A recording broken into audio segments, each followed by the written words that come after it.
Where Ramon worked washing dishes, the owner called him one day and said that he was raising him to busboy. Ramon would wear the short red jacket and black trousers. His hands were cracked and peeling from the hot water, but he was wary of the promotion because the owner was selling it to him like there was a catch. They were all foreigners, the owner, the owner's wife, and the people who came there to eat. Big people with loud voices and bad manners. You are in the waiting pool now, my friend, and on a good night your share could be $30, $40 under the table. On Sunday morning, Ramon took the bus upstate to see Leon. They talked to the phones. I don't know why he wants to see my certificate, Ramon said. What certificate? Of my birth. He wants to make sure you're an American, Leon said. So I can? Why not? I figured they're illegals. Maybe not the owner, because he has a business that requires a license, but a lot of them.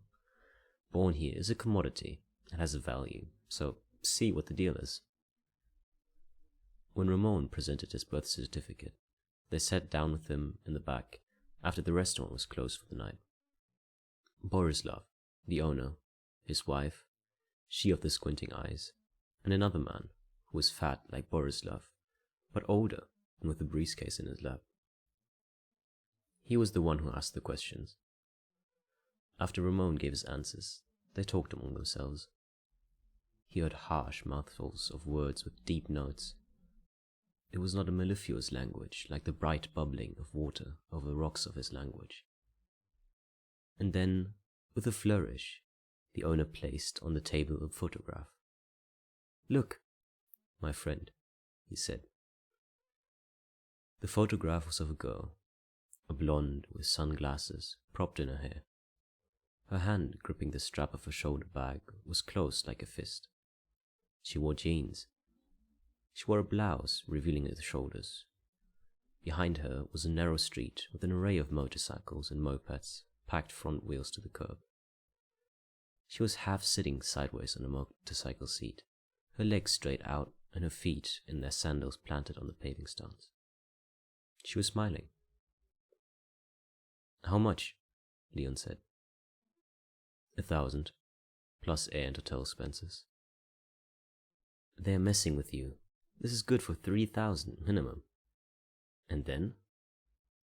Why not? It'll pay for filmmaker school. Isn't that what you want? I don't know. It's selling yourself, and it's a defilement of sacred matters. You still have it for Edita? No, eso es cuento viejo. Then what's the problem? You sell yourself washing dishes, little bro. This is the country of selling yourself. And what sacred matter do you mean, with which this scam bears no resemblance to, if you think about it? When the plane landed, Ramon crossed himself. He took the bus to the city. It was already late afternoon, and the city was under heavy, dark clouds he had flown through.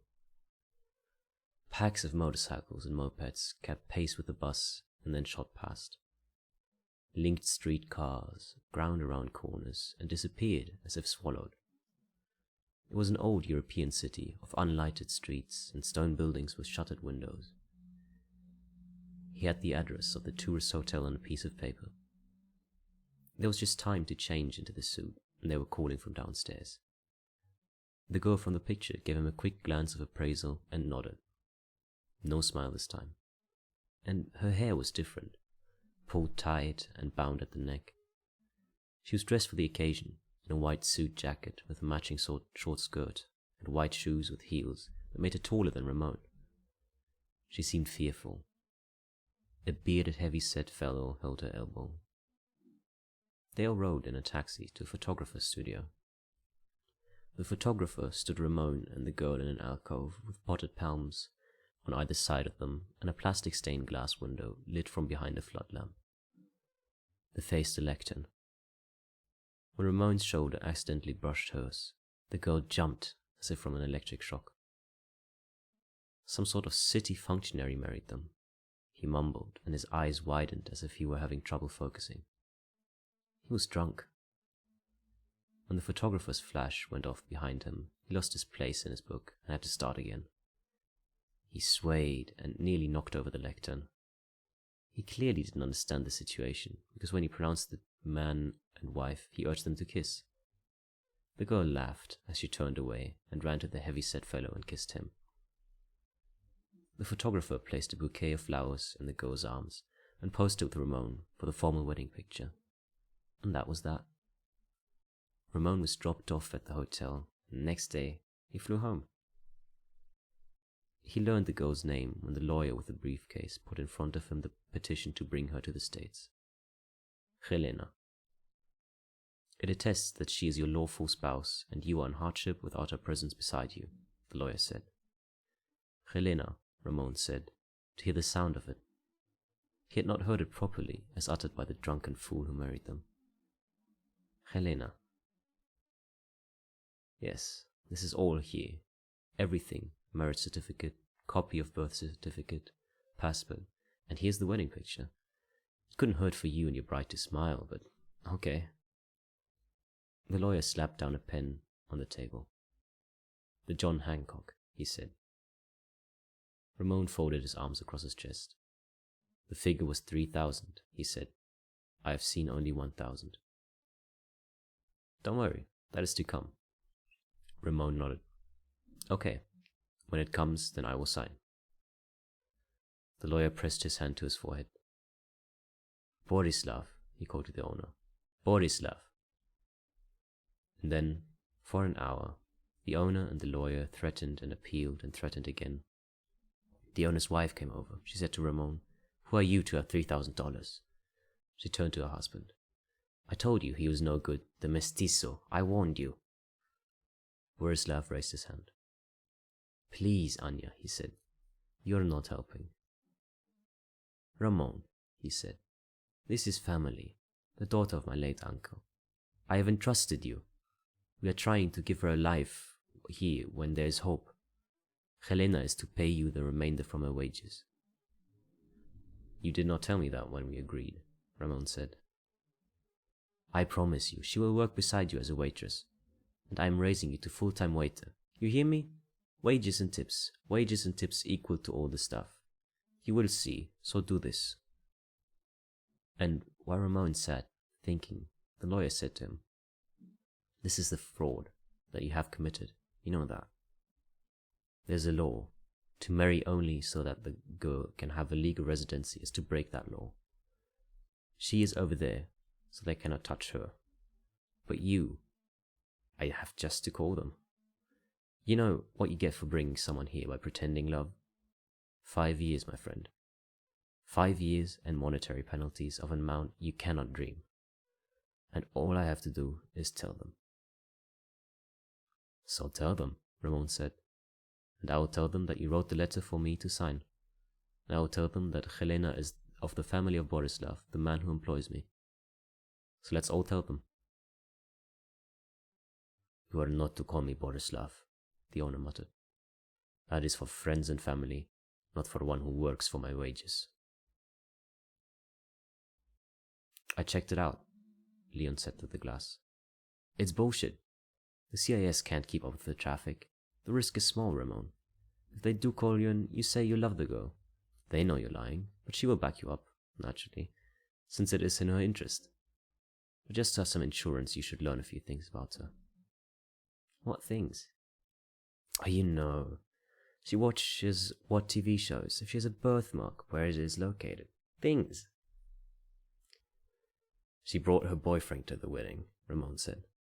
Of course. I didn't like that. It was unnecessary. In 2 years, once she has a green card without conditions, she will divorce you and bring him here in turn, and they will marry and be Americans. Maybe. Maybe the lovers will not be able to wait that long. He will come for a visit, and Nell will kill him. Yes, of course, Leon said, smiling.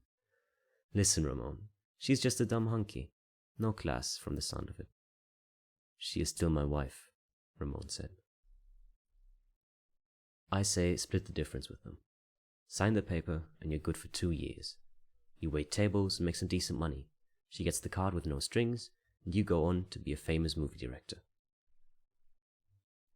He did know a thing about her, and she had English as a schoolgirl, because she spoke it well enough.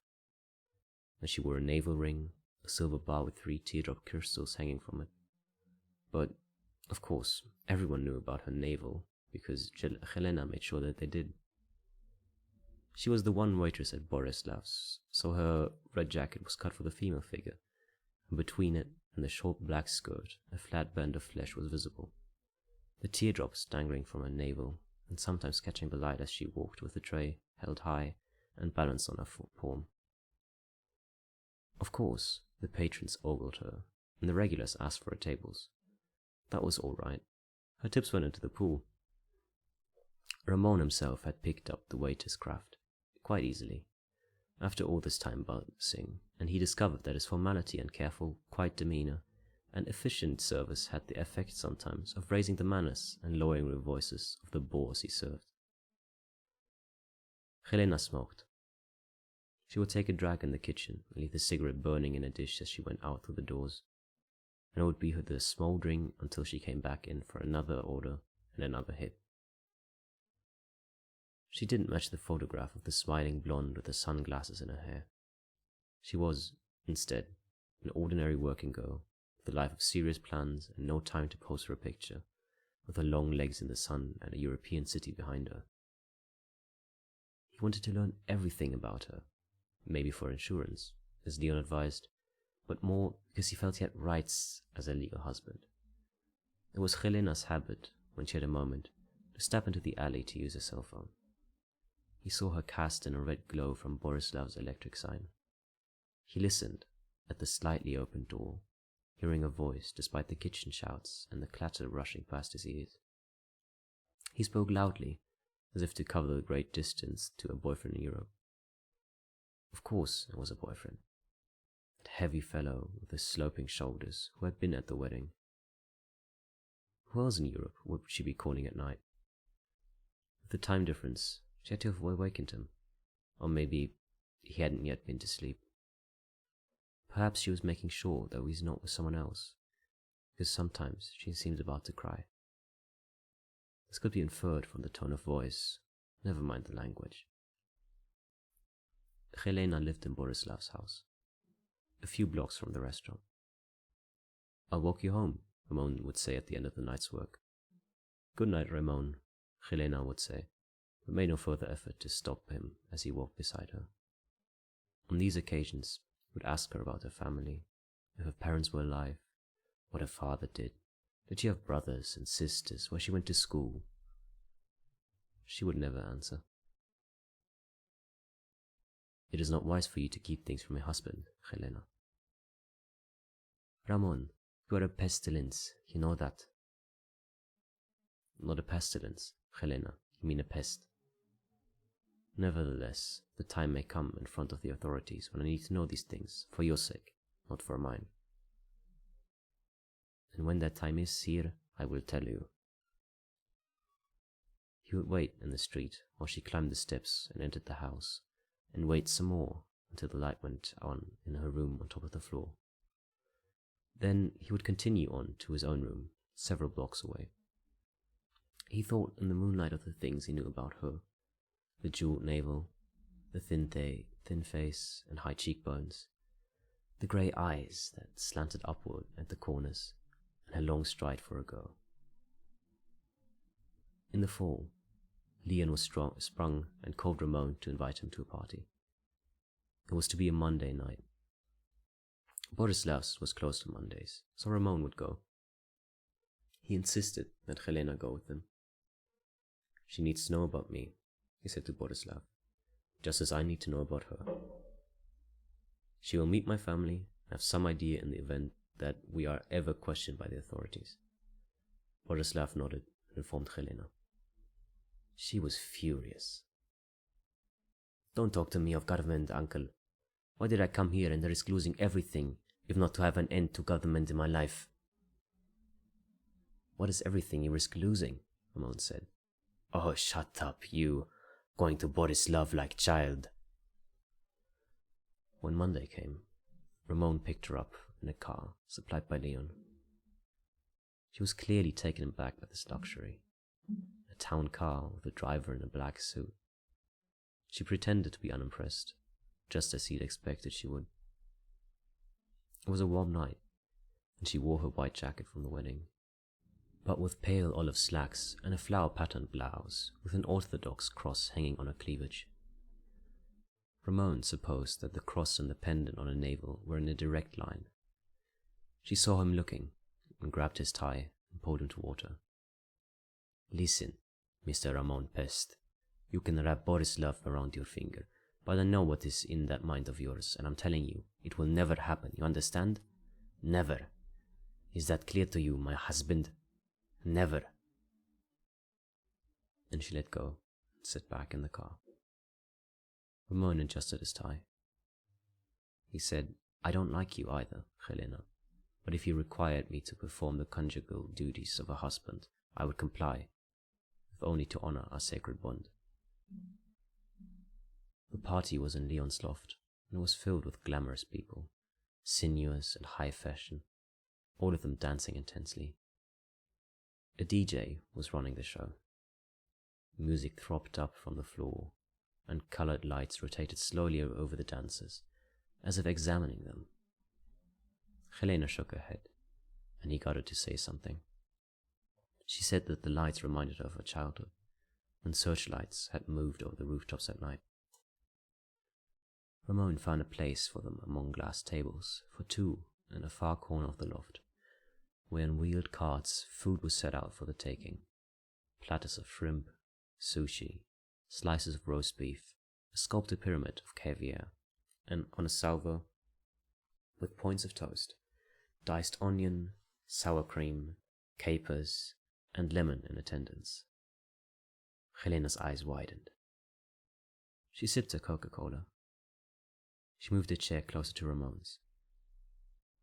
"Let me ask you something that I don't understand," she said. "This is your brother, a very rich man, I guess, to have all this. I see his place with its paintings and big windows overlooking the river, and all his friends of every color who are what is called beautiful people, yes? But Ramon, the brother, waits tables in Brooklyn. How is this explained?" Ramon said, "I love my brother, but I do not share his life's values." Saying this, he looked over the crowd and recognized several of Leon's men. Two had been at the door as he came in. For a moment, he'd seen a question in their eyes, perhaps because of Helena. But a moment later, Leon was there, and the brothers hugged, and Ramon said, "Leon, this is my wife, Helena." Leon saw them now and came over. "Why aren't you dancing?" he said to Ramon. "She chooses not to." "Come," Leon said, and without giving Helena a choice in the matter, he took her by the hand and led her to the dance floor.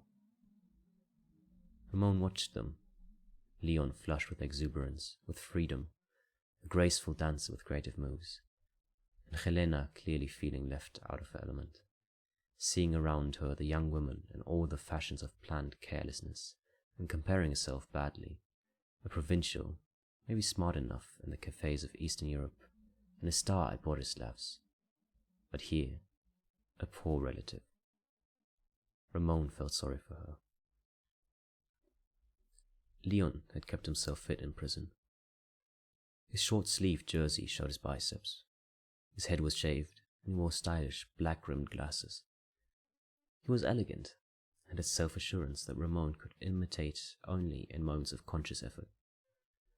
When the party went into its loose-limbed, headless phase, loud with stoned laughter and drunken appreciations, the music pulsing through the acrid atmosphere, Ramon decided that it was time to leave. Helena was already out the door when Leon said, "Ramon, if you want to, my sense is that it's possible." "Why?" "She told me that you never smile."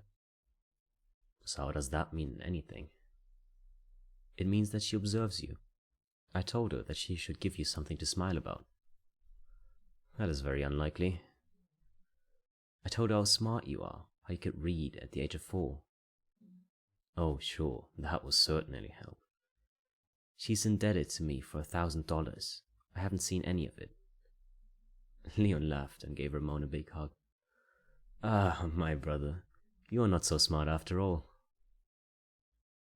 After the night at Leon's, Borislav's restaurant with its dark furniture and thick carpets, and red velvet drapes, and amateur paintings seemed to Ramon unforgivably tacky. Yet, working the same room with Helena, doing the same thing at the same time, gave him a feeling of being home. And now, he regretted bragging to her about what an independent person he was, with his uncompromising values. The truth was that Leon had seen him through 4 years at City College, and neither did this life he had drifted into have anything to do with his values. He had felt restless, with only a vague ambition to make films, and gripped with a kind of wanderlust, though he had not wandered farther than Brooklyn. He'd got off the L one day, when the sun shone in the window. It seemed to him a different light here than he had in Manhattan. He walked around and found sand in the streets, and here and there a trace of a trolley track in the worn-out concrete. By and by he came to the beachfront. The air was fresh, gulls rode the breezes, and Ramon felt unaccustomedly at peace in the wind-buffed sun with the blue sea water in his eyes. This feeling stayed with him as he wandered back into a local business district and saw the sign in Borislav's window. Dishwashers wanted. He liked that locution, suggestive of a foreign tongue, and so he walked in and became a dishwash, only to rise to be busboy, waiter, and married man. Then came the night that Borislav closed the restaurant to the public. Tables pushed together, new linen was laid out, as well as cut crystal glasses that Ramon had not seen before. A strange man arrived and strode into the kitchen. Helena looked at Ramon in surprise, though Borislav, as well as his shrew-off wife, in a fancy dress and with her face made up, were clearly expecting this. "He's the chef of this evening," Mrs. Borislav said. Ramon saw the chef's imperious glance as he looked over the kitchen and the help, including the cooks. The chef shook his head in disapproval, then turned to Borislav and began giving orders. The dinner party, for which the entire restaurant had been reserved, turned out to have just 14 guests, all men. Apparently, they liked a quiet room. Borislav had excused the staff for the evening, except for Ramon and Helena. When Ramon began his service, with bottles of sparkling water, conversation stopped, and a man at the head of the table looked at him. Ramon felt Borislav's hand on his shoulder, and heard his somewhat differential voice saying, in its mouthful language, that the boy was okay, because he was just a mestizo who didn't understand the word. Which Ramon, of course, understood, because the look he got from the head man and the jovially responsive voice of Borislav provided all the understanding necessary. In the kitchen, Helena was nervous. Before the guests had arrived, she'd gone to the alley with her cell phone, and a man standing there had told her to go back inside. "Ramon, you know what they are?" she whispered. "Do you realize?" She held out her hands, and they were shaking. Ramon fingered her wedding ring. When had she got it? He couldn't keep from smiling. "You've been cleared for the evening, Helena. You are family. Just don't look at them. Keep your eyes down and be your efficient self, and everything will be alright." "How do you know how to be so calm?" Helena said. "I am familiar with the species." When the dinner of the 14 was over, and the limos had driven off, and the doors were closed for the night, Borislav and his wife poured themselves glasses of blackberry brandy and sat down in the back. A while later, the old lawyer was admitted, and the three of them chatted softly, as if Ramon might overhear them. Helena had gone home, and Ramon was about to leave when Borislav called him to the table. "You did well, Ramon." "Thank you." Sit. The counselor wants to speak with you. The lawyer said, April 15th, as you know, is for paying taxes. As I suspect, your income is the poverty level. Even counting tips, Ramon said. You see how ungrateful, Mrs. Borislav said. The lawyer continued. We assume the immigration does not want Helena, your wife, to be a ward of the state. This is their main concern for the green card, and so are we signing on Borislav, who is a man of substance, to be a co-sponsor of her. Borislav nodded in solemn acknowledgement of his substance. In that way, the immigration is assured that Helena does not apply for welfare, though her husband is in the poverty class, and the arrangement is affirmed by Helena living in the Borislav residence. Okay with me, Ramon said, rising. One moment. Since, as marriage partners, you are to file a joint tax return, you and Helena together, for this is what married people do, we find it necessary that you live with Borislav as well, in his house, and therefore with the same address on the tax return. Is it not my house also? Anya Borislav said to the lawyer. Of course, the lawyer said. My apologies. So let him be grateful to me as well, that we are giving this mestizo everything, including a roof over his head. But I tell you, she said to Ramon, this is not a hotel, and I am not a maid. You understand? Your bed you will make yourself, your room you will clean, and your wash you will take to the laundromat, and your food you will eat elsewhere. Ramon ignored her. I have conditions, he said to the lawyer. What conditions? That the money I am owed is paid to me now. Helena has not been paying you? Borislav said. No, nor have I asked her. She is my wife. Since we are married and filing a joint tax return, it is not income if it is passed from one of us to the other. So I'll need from you the money I'm owed before I consent to live in your house and suffer the insults of Mrs. Borislav. At this, the woman rose from the table and began to scream and curse in her native tongue. Spittle flew from her lips. Borislav stood and tried to calm her down, but she pushed his arm away and screamed at him. Anya, he said, please, please, we know what we are doing. It was that remark that Ramon remembered later. Borislav and the lawyer had agreed to pay him the money. But what was it, exactly, that they knew they were doing? Borislav's house was of red brick with a roof of green tile. It stood out in this neighborhood of small two-family homes on small lots. The inside reflected the same taste, probably Mrs. Borislav's, as the restaurant. Heavy, dark furniture, thick rugs, lamps with tasseled shades, and toy-like things on every surface, things of glass, things of silver, things of ceramic, dancing ladies in swirling skirts, horses pulling sleighs. Only when Ramon had climbed the stairs to the third floor, he found a window that was not heavily curtained. His room was across the hall from Helena's. It was small, with a narrow bed and a chest of drawers. But its window was covered with only a pole shade, and when that was rolled up, the seaside morning light streamed in, so that he awoke with the sun on his face. In secret, of course, he was excited to be living so close to Helena. When it came time to walk home after work, they had the same destination. He opened the door with her key and walked behind her up the stairs, and said good night only when they stood at their doors. There was a bathroom, too, that they shared, so he got to know the products she used for her hair, her skin, her eyes. Her potions, creams, sprays and soaps gave him a behind-the-scenes look at how she took care of herself. With respect, he always put the seat down, and so he felt in this illusion of their intimacy something more like a married state. What puzzled him was her reaction to this closeness. He had expected her to object to having him as a housemaid, and to be even angrier and more remote than before. But she wasn't. She was formal, perhaps, but no longer offhand in her treatment of him.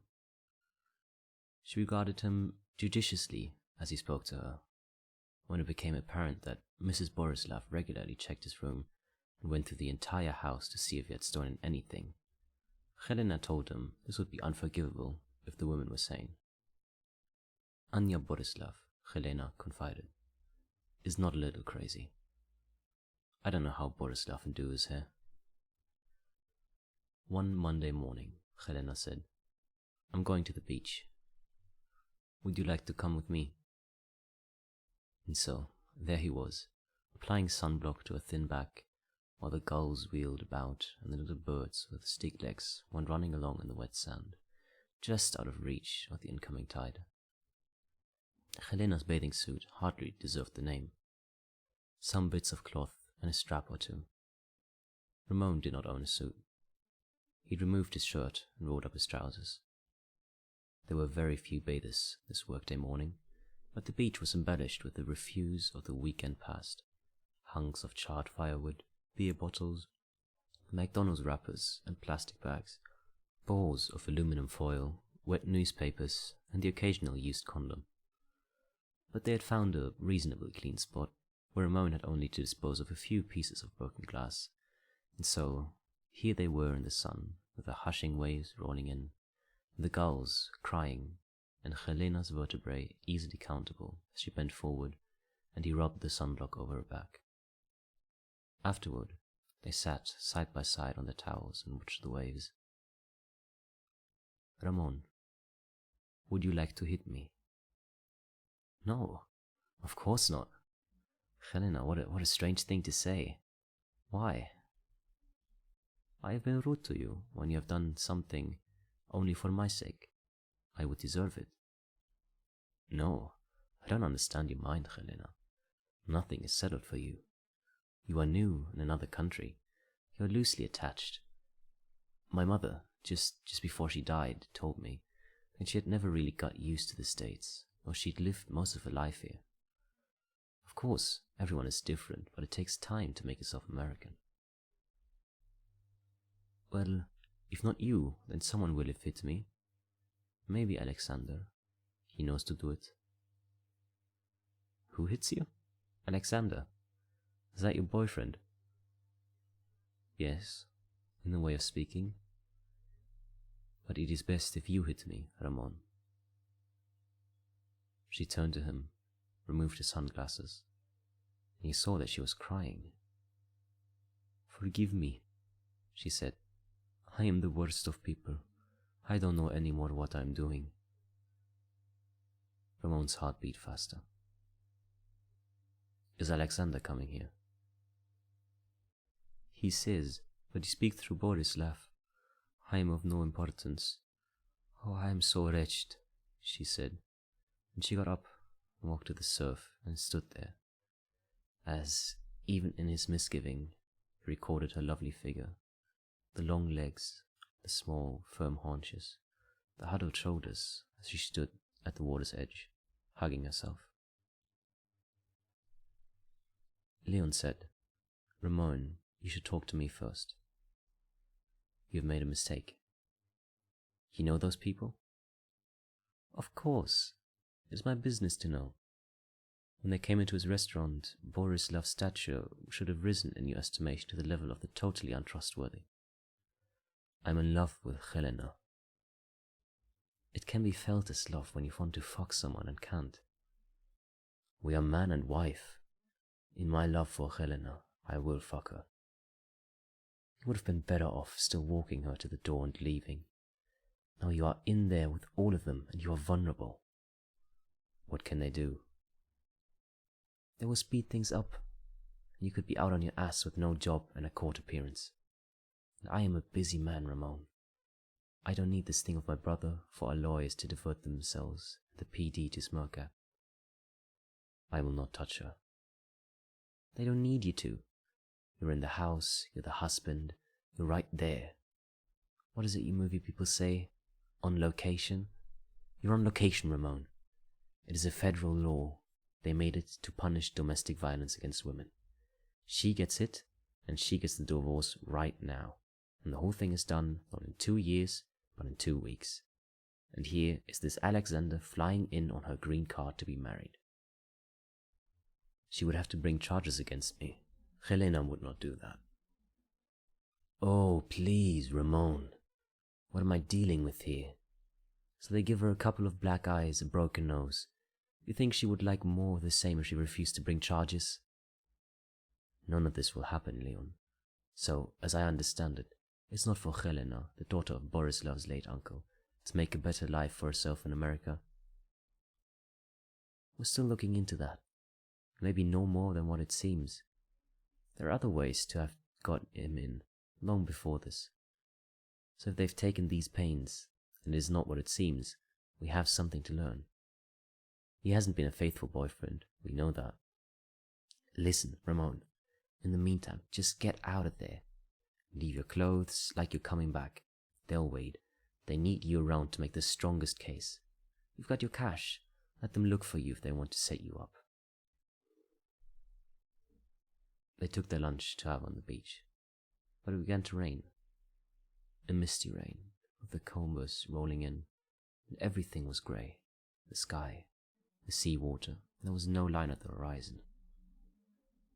They sat on the boardwalk with the bags of sandwiches and drinks on the bench between them.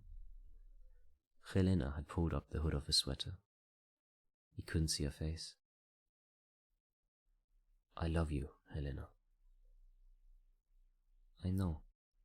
You are reliable, Ramon, as a husband should be. You're making fun.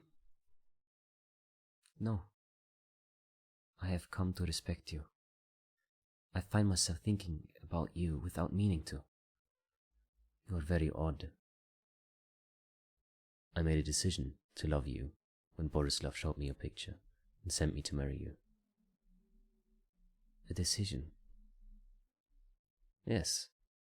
This was an arranged marriage, and they are the best when the decision is to love someone you don't know. Those have always been the most sacred. The marriage is arranged before there's love and by other people. The old way from long ago, yes, and there is a good reason that it was given up.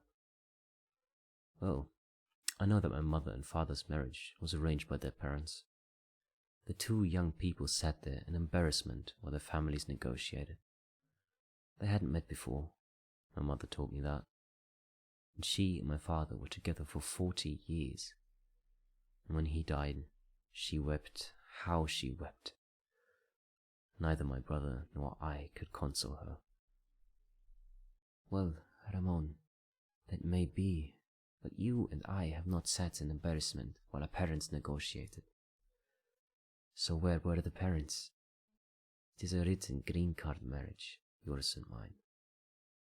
But it's still a sacred bond.